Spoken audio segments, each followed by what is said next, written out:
guess that's like him and Daniel's little signal. 2 knocks. But he doesn't let him in.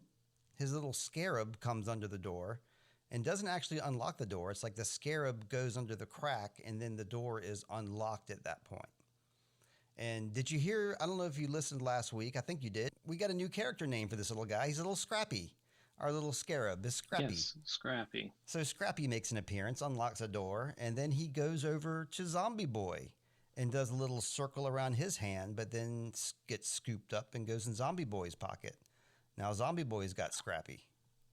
I was really waiting for him to just munch down on him.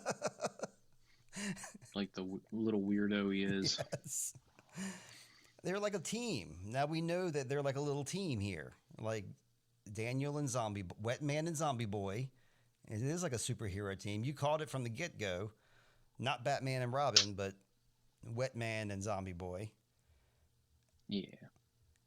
And we do know now that Wetman, his name is Daniel Solace.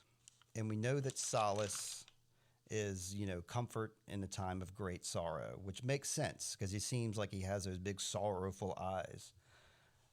An astute Redditor alerted me to the fact that if you take the anagram of Daniel Solace, take all the letters, switch them around, you come up with Neosciadella, which is a genus of beetle. So I believe that that's intentional. How could it not be intentional that a beetle, if you take an anagram of a certain genus, it spells Daniel Solace? More than a coincidence.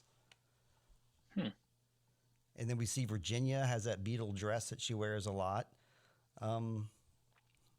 Everybody's reading Beetle Bailey comics. They're all yucking it up. Listening to the Beatles.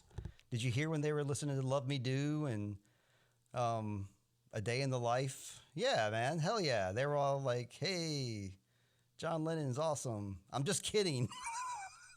I was like, I thought I listened pretty intently, but I would be shocked if they don't include some Beatles in